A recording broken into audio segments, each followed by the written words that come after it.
Out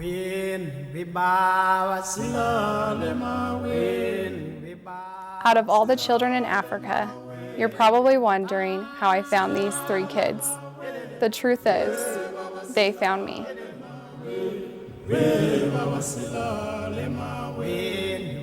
My name is Callie Probst. I am originally from Heber City, Utah, but me and my husband now live in Mesa, Arizona.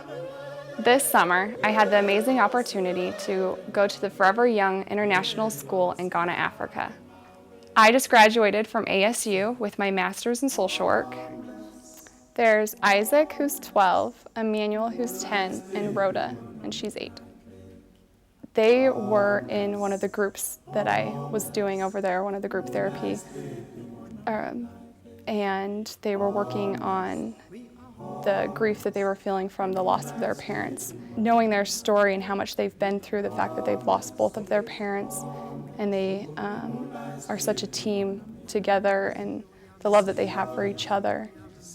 The school actually told me, some of the teachers at the school and Isaac's aunt, who's been taking care of him and his siblings, told me about how Isaac is always watching over his younger siblings, and he is almost a parent to them, and they are always behind him while he's taking care of them.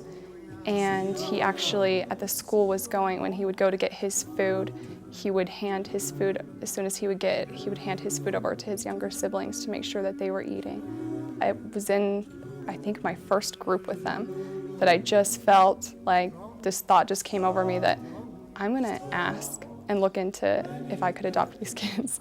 And then it was just, I never looked back from that moment. It just was, that's what I was doing. We always knew from the first moment that I met Clint, when we first were dating, we talked about how we both had this strong desire to adopt children. I definitely intend on continue to help other children in Africa. I know I went over there with the goal to help as many as I could, and I plan on continuing to help. But I just did feel overwhelmingly these 3 needed special help. It wasn't just that they need food and clothes and things like that. They need love. They need a mom and dad in their life who can take care of them and show them the love that they deserve and the family that they need. When we bring these 3 home, that it's important to keep them involved in the Forever Young Foundation. And that's actually one thing that Isaac said in one of our groups when we asked, like, what are your dreams and goals in the future?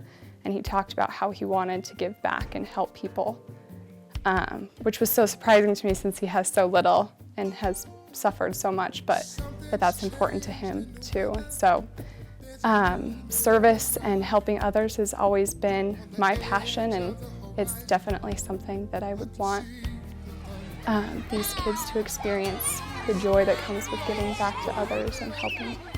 I feel like I was led to them. I'm not even sure how it all happened, but everything just fell into place where I was led to meet them. From the fact that I've been trying so hard to go to a service trip and it never worked out, to all of a sudden Forever Young just coming to me, and then feeling very overwhelmingly that I needed to do a group there that had to do with children who've lost their parents. When I was in Ghana, I got to sit down with the children's aunt, who has been struggling to take care of them because she has so little and she has her own children to take care of.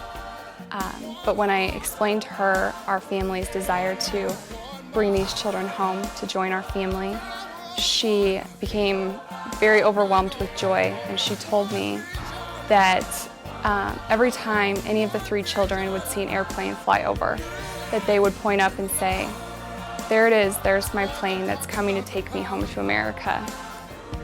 So with tears in her eyes, she told me that their plane has finally come.